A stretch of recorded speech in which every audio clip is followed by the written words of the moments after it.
The Boxcar Children, Blue Bay Mystery by Gertrude Chandler Warner.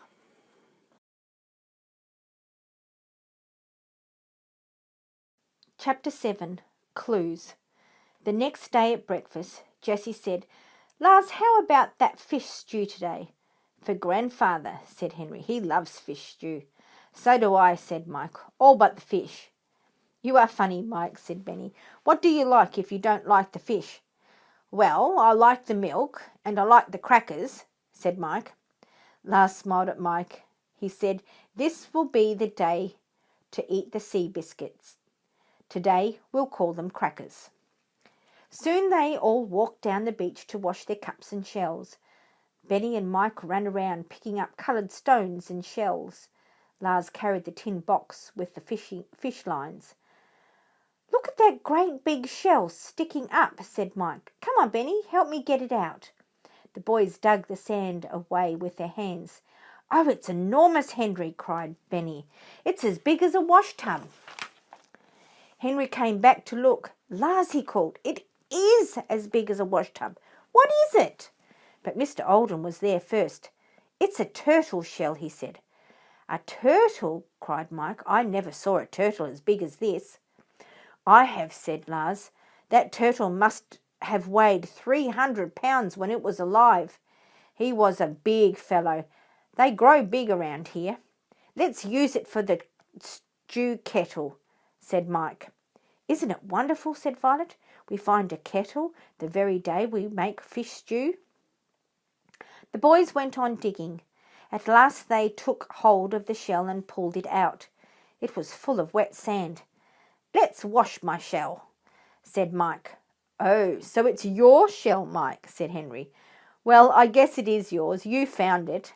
"We can all use it," said Mike. "I just mean I saw it first." They all helped carry the shell down to the water. It was very heavy. "Let's put it down here," said Jessie. "Let the waves wash over it." They did so. And suddenly Benny shouted, "Look at it! Look at it!" Violet called in excitement, "Come here, Grandfather, look at Mike's shell." Lars said, "Look at that turtle's back, Mr. Alden, if you please." And there on the shell's turtle was a pattern. It was cut in the shell. It was exactly like the pattern of stones in the sea pool. "Just exactly the same," cried Benny, sitting down suddenly. "A big round circle in the middle and everything." Jessie said slowly, "And now we know somebody lives here. This shell may be old, but the pattern in the sea pool is very new, because the tide would have washed it out to sea." "Too bad we have to use this for a kettle," said Lars. "It is too pretty." "Oh no," cried Mike. "I want my shell to be a kettle. I'll always remember that I found our fish stew kettle." "I think your turtle must have died, Mike," said Henry, "and then someone found the shell and made that pattern with a knife." "Could be," said Lars. "It could be the same one who made the pattern with the stones," said Jessie. "You are right, someone is here," said Mr. Alden. "But we must get on with our fishing, Lars. Let's pull this shell up on the beach. We can get in it on our way back." "Suppose we don't catch any fish," said Henry. "Oh, we will. I know many places," said Lars. "Don't worry about that." Soon they reached the pool. Lars said, "Take off your shoes and walk right in. Benny is right that no sharks can get in here. Sit on the big rocks. I'll give you each a fish line in a minute." But it turned out that Lars had only 4 fish lines. "It's just as well," said Mr. Alden. "You girls sit on the rocks and watch." "Don't bother with those small fish," said Lars. "Wait for a groper." "There's a groper in the pool now," said Violet. "He's a big one. He should be easy to catch." Henry and Mike moved over near Violet. They let their lines down beside the fish. He lay still. Henry moved his lines. Mike moved his, but the big fish did not bite. "Well, let me try too," said Lars. "Come on, Benny, we'll all try to catch him." So there were 4 people trying to catch one fish. He began to swim slowly away, but he did not take the hook in his mouth. What do you know? Said Henry. Said Lars. They waited 10 minutes. They pulled the lines up and let them down again. Suddenly the fish turned and took hold of Henry's hook. Then he began to throw himself around. Henry pulled him in. Don't lose him now, yelled Benny. We waited long enough. He will do, said Lars. He will make a big stew. We can catch more later. They walked home, Henry carrying the big fish on a stick. The children pulled the turtle shell as far as the fireplace and sat down. They waited to see what Lars would do next. First I'll clean the fish, said Lars. He's dead now. I'll take off his head and his tail, and then I will cut him down the backbone. You take out his insides, don't you, said Benny, and throw them away. Right, said Lars. There they go. Hello, wait a minute. What's this? Lars took back the fish's stomach and pulled out a white button. Now will you tell me where that fish got a button, he said. Somebody lost a button, said Jessie. That's sure. Let me see it. It looks quite new, she said. It's an American button, and it has 4 holes in it. It looks like a shirt button, said Mike. Let's save it. Oh, yes, indeed, said Grandfather. It's a clue. Lars cut the fish into 4 pieces. He turned the turtle shell upside down and put the fish into it. I like my kettle, said Mike happily. It's a good old kettle, said Benny. Shall I put the water on the fish now, Lars? Yes, it must cook for a while, and then the fish will be soft, and we can cut it into smaller pieces and take off the skin and take out the bones. I like onions in my fish stew, Lars, said Benny, but of course we couldn't bring any onions. No, Lars laughed. He took some dried onions out of the box and put them in the turtle shell. I like onions too, he said. Suddenly a strange voice said, Hello, Peter? Who in the world is that? Whispered Benny. Lars shouted, Come out of the trees. The palm tree moved a little in the wind. They saw nobody, but all at once a little purple bird hopped out on a branch. It put its head on one side and said again, Hello, Peter. Well, well, a bird, said Mike, a talking bird. What is it, Lars? Asked Jessie. I don't know, said Lars. I know, said Mr. Alden. It's a mynah bird. Oh, yes, it is, Grandfather, said Henry. Don't you remember, Jessie? We saw them on TV. So we did, said Jessie. There was a lady from a pet shop. She had 2 or 3 mynah birds. She had taught them to say a lot of things. They all looked at each other. The bird said again, Hello, Peter. Mike said, Somebody had to teach this bird, Ben. Did you think of that? Yes, I did, said Benny, and I think it must have been Peter. Yes, said Grandfather, it must have been Peter, whoever he is. Chapter 8. Cooking and Swimming. Lars made the stew now, and in the new kettle were the 4 pieces of fish, spring water, onions and salt. They all lifted the kettle over the fire. The children watched as it began to boil. Violet shook up some dried milk with spring water, and after a while Jessie took out the skin and bones. She put in the milk. How are we going to eat this? Asked Mike. It is boiling hot. I'll tell you, said Jess. We'll set our shells in the sand. You fill them with stew, Lars. Then we won't have to hold them. Very good, said Lars. I have made a fine ladle. The ladle was a tin cup tied on a long stick. Lars ladled out the stew. Don't give Mike any fish, said Benny. He doesn't like fish. Well, I'll give him just the same, said Lars. He may get to like it. Now about Peter, said Benny. Do you think Peter has been here, or is he here now? Peter could be a name someone taught the bird to say, said Mr. Alden. Then somehow the bird came to the island. It would be exciting if Peter were really here, said Henry, and he is a boy or a man. And is he a boy or a man? Oh, he couldn't be a boy, said Benny. He couldn't live here all alone. Why not, Benny? Asked Mike. Well, he would be lonesome, and how would a boy get here all alone? Oh, I hope he isn't a cannibal, like those in Robinson Crusoe, said Violet. She looked up quickly. Oh, no, Miss Violet, said Lars. Don't you be afraid. It couldn't be a cannibal because there aren't any cannibals on these islands. Lars gave Mr. Alden a quick look. So Mr. Alden said quickly, That's right, my dear. Lars knows, and just taste this stew. There were no spoons yet, but they used the razor clam shells. Benny said, My, you have to work hard to get this stew into your mouth. Makes it better, said Henry. I am going to drink mine when it is cooler. And now, what shall we do about this, Peter? Just keep your eyes open, said Lars. I kept mine open anyway, said Benny. Let's catch the mynah bird. You can't catch a bird, said Henry, but maybe he can say other things. He whistled. The bird whistled.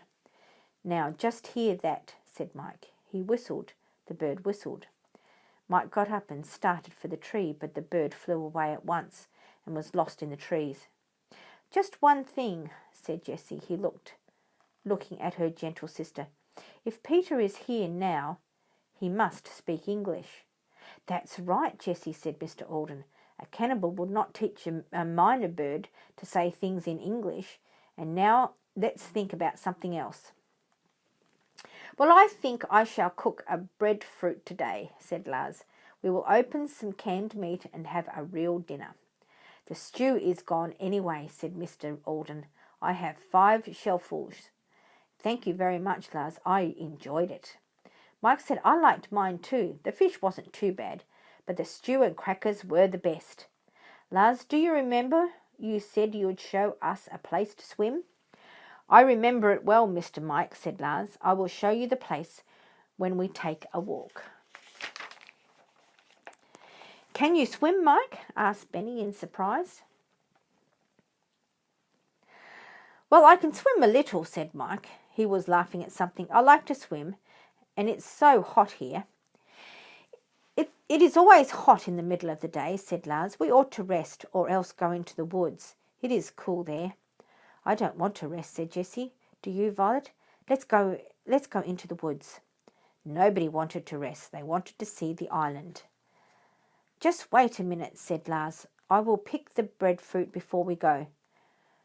Where is the breadfruit? Asked Benny. Right over your head, said Lars. I'll try to climb the tree. Soon Lars came down with 2 large breadfruit. He climbed up again and came down with 2 more. He put the green fruit on the sand for them to look at. They look exactly like brains, said Benny.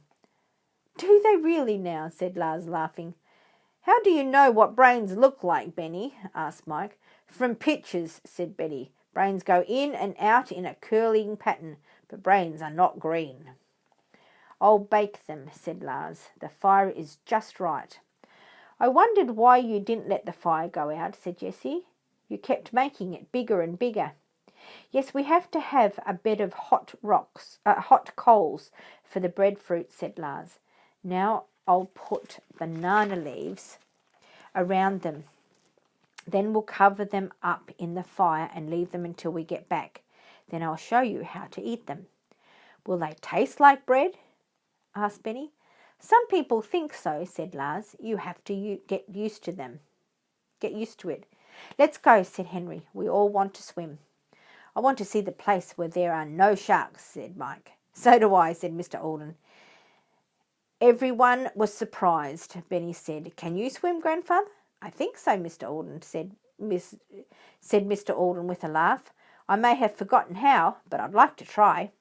This is the way, said Lars. It is quite a long walk, but it is very pretty. They climbed over rocks this time. Once they came to a beautiful white sandy beach. Not here, said Lars. There are sharks here. I haven't seen one shark yet, said Benny. I'll look and look for them in Blue Bay. Blue Bay is full of them just the same, said Lars. Violet said, Isn't it lucky that Lars knows where they are? The family walked along the beach. More rocks, said Henry. These are very big. Are you all right, Grandfather? Yes, my boy, said Mr. Alden, but I hope we get there soon. We will. Take my arm. Up they all went, jumping from one rock to another. Then Jessie said suddenly, Oh, Isn't this beautiful? Everyone stopped to look. There was a green bay. It was smaller than Blue Bay and perfectly round. All round the edge were palm trees, trees growing right into the water out there, cried Benny, just in a perfect ring. How can they, Grandfather? What makes them? Those trees are not growing in the water, Benny, said Grandfather. It is a reef. You will find a lot of land out there, but it is a beautiful sight. Lars said, this is the place to swim. The water is not very deep here. See how green it is? Sharks cannot get in here. They can't get across the reef because there is no opening. They all took off their shoes and walked into the clear water. Clothes and all, shouted Mike. Isn't this fun? I wish my mother could see me now. It's lovely, said Jessie. It is cool, but not too cool. She looked up just in time to see Mike. He put his hand in front of him and swam off like a fish. Mike Wood, shouted Benny. I didn't know you could swim like that. I didn't know you could swim at all. Ben watched his friend. Sometimes Mike swam underwater and sometimes on top. Good work, Mike, called Mr. Alden, and off he went, hand over hand with his face in the water. Look at Grandfather, cried Henry. He and Mike are the best swimmers here. And then Lars went after them, and there were 3 fine swimmers. Henry was just swimming on his back when he happened to look on the other side of the reef. He looked again and stopped swimming and stood up. There was an old boat. It was pulled high up on the sand. Come back, shouted Henry. It was funny to see everyone coming back so fast, Mike said. Everyone minds everyone, or everybody minds everybody. Look at that boat, Lars, said Henry, pointing. They all walked through the water to the reef. Look across at the old boat. It is a lifeboat, said Lars. But it was not here when I came here 3 years ago, I'm sure of that. The boat was full of sand. One end was very deep in the sand, way out of sight. They all stood looking at the boat. Then they heard a little noise in the tree above. It's a whine, cried Benny, looking up. Someone is in trouble. The whine came again, but it was further along this time. It is just a little moan now, said Violet. Then it stopped. Maybe someone doesn't want us to look at this old boat, said Mike. Henry said, maybe someone thinks we are going to take it away. Wonder what it was or who it was. That I cannot tell you, said Lars, but this is a good boat. It must have a name. You all stay here and I'll walk across the reef and see. He looked at both sides of the boat and there was its name, Explorer 2. Oh, I know, cried Lars. This is a lifeboat. It came from the ship Explorer 2. The ship hit a reef and went down. I remember that, said Mr. Alden. I read about it in the newspapers months ago. Some of the people were picked up by another ship and taken to San Francisco. I suppose some people got into this lifeboat just as we got into ours, said Benny. After a while they all went back to the Green Bay and swam around in the cool water. Then they came up on the beach and sat in the sun until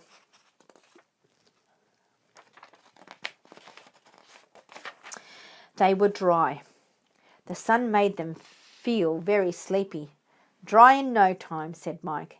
That's this hot sun for you. Now we'd better sit up here under the trees, said Lars. The sun is too hot.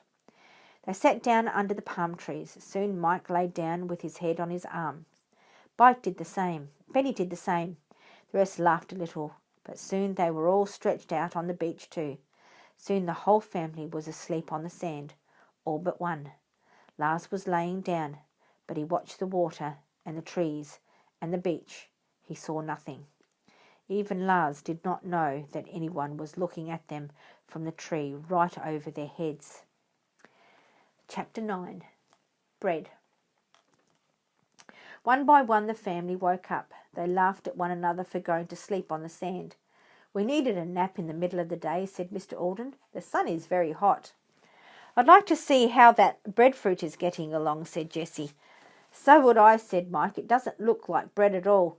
No, only like big green brains, said Benny. Over the rocks they went. They walked along the sandy beach. We ought to call this Shark Bay, said Mike.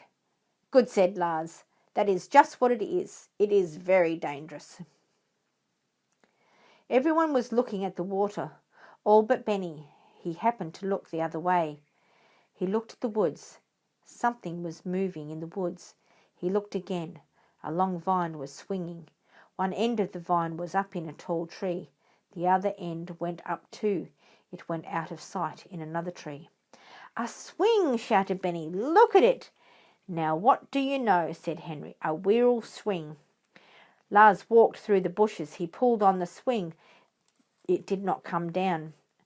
Here, let me sit on it, cried Mike. He sat down on the big vine and pushed. The swing seemed to be very strong. I can go way up high, Ben, cried Mike excitedly. Be careful, Mike, said Grandfather. Take it easy. That swing might break suddenly. We don't want any broken legs here. Henry said, Grandfather, a vine wouldn't grow like that all by itself, would it? It could grow like that, said Mr. Alden, but I don't think it did. See, all the leaves are off. Someone took off all the leaves. Oh dear, said Jessie. We have a mystery, and it gets worse all the time. I think it gets better all the time, said Mike, swinging gently. Some day we will find out who made this swing and who lives here. We have plenty of time and plenty of clues, said Benny.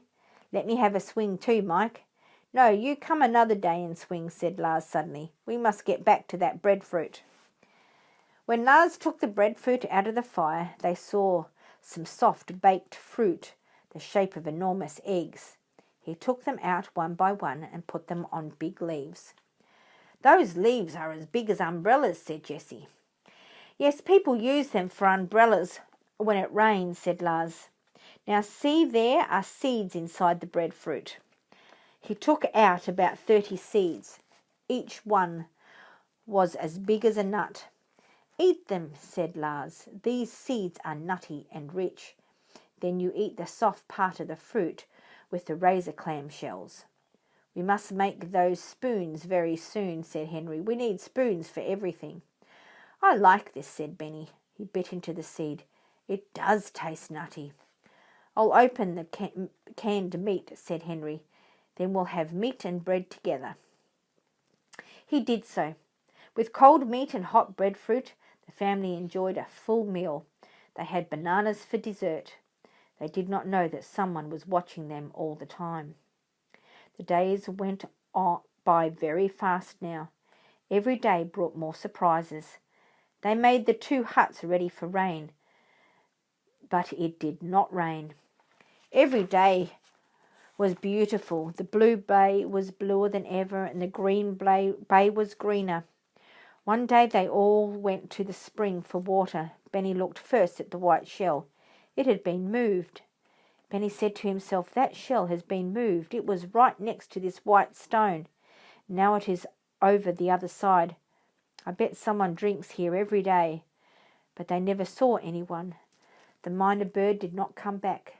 They dug the sand out of the Explorer 2 boat and washed it. They pulled it higher on the sand. It looked fine, but this time they did not hear any whine from the treetops. Everyone had a fine spoon now. They had bowls too. They made a bowl from half a coconut shell. Jessie said, I like coconut milk better than dry milk now. It is sweeter. I like sugar cane the best, said Mike. That is the sweetest of all. Sugar cane is our candy, said Benny. We can pick it any time we want to. And so the days went by. Nobody ever thought of the sea star because they didn't want it to come. They were having too good a time. Chapter 10. Trapped. One day Henry said suddenly, I don't want to nap today. I don't either, shouted Benny and Mike at the same time. Let's walk over into the woods. It is cool enough there. Mr. Alden laughed. He said, I want a nap just the same. Lars is fixing a hole in the roof of the girls' hut. I think I'll stay home and work on the roof, he said. We can explore if you want to. It is safe enough. Henry said, I'd like to see the other side of the island. Lars nodded. He looked at Henry. The best way to go is right behind the spring. When you get to the spring, you climb the rocks behind it. Then you go down the other side to the beach. There is nothing there but a beach. Good, said Henry. Let's go. All the children jumped up. Off they started. Lars stopped his work to watch them. He said, Fine children, Mr. Alden. Yes, they are, said Mr. Alden, every one of them. Then Lars went back to his work. Mr. Alden went inside his hut to take a nap. Very soon he came back to the door and looked up. He said, I don't like to have the children go off alone, Lars. You know there is someone on this island. Just keep an eye on them, will you? Don't let them know. Lars said quietly, Yes, sir. I was going to follow them in a minute. I don't want to spoil their fun. They will never know that I am watching. Good, said Mr. Alden. Thank you, Lars. I see that you understand what I mean. They always did like to be on their own. The children walked happily through the ferns. Jessie said, Isn't this fun, Henry? It's the first time we've been alone. It makes me think of the old days in the boxcar. Henry smiled at his sister. We had to plan everything for ourselves. Nobody helped us. It was fun. Did Jessie take care of you, Ben? Asked Mike. Take care of me, said Benny. Now don't start that again, cried Mike. You know what I mean. Yes, said Benny. Everyone took care of me. I was young then. They taught me to read. Didn't you have to go to school? Asked Mike. Well, I did later, said Benny. You and I had fun at school, Mike. We had a nice teacher. Now, what was her name? I don't remember, said Mike. I just know she was nice. She was always telling us about bananas growing on trees. Think of that, Ben. And here we are. And here we have really seen them growing. Her name made me think of cows, said Benny. Cows, said Mike. Oh, it didn't me. It was nothing like cows, I'm sure of it. I'm sure of that. The children soon came to the spring. They looked at the two beautiful little waterfalls for a minute. Henry looked at the rocks. That's a good climb, he said, but I think we can all do it. We can start from the statue's nose, said Benny. He climbed up and sat down. Mike climbed up and sat on the statue's chin. They were very good seats. Some day I'd like to find the end of this statue, said Mike. See if it has any feet. It is all covered with leaves and bushes, said Jessie, but I'm sure we could find it. Not today, though, said Benny. Today we are climbing this mountain. Henry began to climb. You all wait and see how I get along, he said. Henry went up the rocks very well. Soon he called back, There is a nice big place halfway up. We can stand here or sit down and rest. Come along. Mike said, Now, Violet, I'll help you. Take my hand. Thank you, Mike, said Violet. You are a better climber than I am. Up they went. Put your feet here, Violet, said Mike. That's the last step, then I'll pull you up. Mike was very strong and he was very gentle with Violet, and at last they were all sitting on the wide rocks to rest. But Benny could not sit still long. He turned and looked on every side. He turned around and looked behind him. Look, he said, a stump. It was a stump, but it was not growing there. Henry said excitedly, Look, everyone, he cried. That stump never grew up here. Someone put it here. That's right, said Jessie. See the stones on every side of it? The stones hold it. The stones keep it straight so it won't fall off, said Benny. Jessie said slowly, I wonder what that stump is for. It must be to step on, said Benny. Benny, I think you are right, cried Henry. And I'm going to step on it and see what I can see. Henry put one foot on the stump very carefully. Then he lifted himself by a small tree. Well, what do you know? He shouted. What is it? Cried Jessie. I can't believe my eyes, cried Henry. It's a big cave. It is just like our old boxcar. No, said Jessie, it can't be. Henry. Well, it is, said Henry, way off here in the South Seas. Come up and see for yourselves. You'll have to take turns, Jessie. If you come first and I'll come down. Henry stepped off the stump. He gave Jessie his hand, and up she went. "Oh, Violet," she cried, "it's a tall, wide cave in the rocks. It's very long, and the floor is a bed. It is all covered with leaves and ferns. And Henry, did you see the shelf?" "Yes, I certainly did," said Henry. "This is how I am sure it is like the boxcar. It has dishes on it." "What kind of dishes, Jessie?" called Benny. He could hardly wait for his turn. "Well, there is a pile of shells for plate. I'll come down now. Benny ought to see those dishes." Violet said, "Let Benny have my turn." Benny was glad. He got up on the stump. Henry helped him. Then Benny saw something that made him more excited than ever. "My pink cup!" he shouted. "It is like my pink cup." "I think so too," said Jessie. "I think someone made this place to sleep in." "I think someone made it to live in when it rains," said Henry. "And this has a wide roof where the rocks come out over the cave." "Let me try it," said Mike. "I'll climb in and lie down." Benny came down. Mike went up. He lay down on the bed. "Oh, it's as hard as a rock. I could never sleep here," he cried.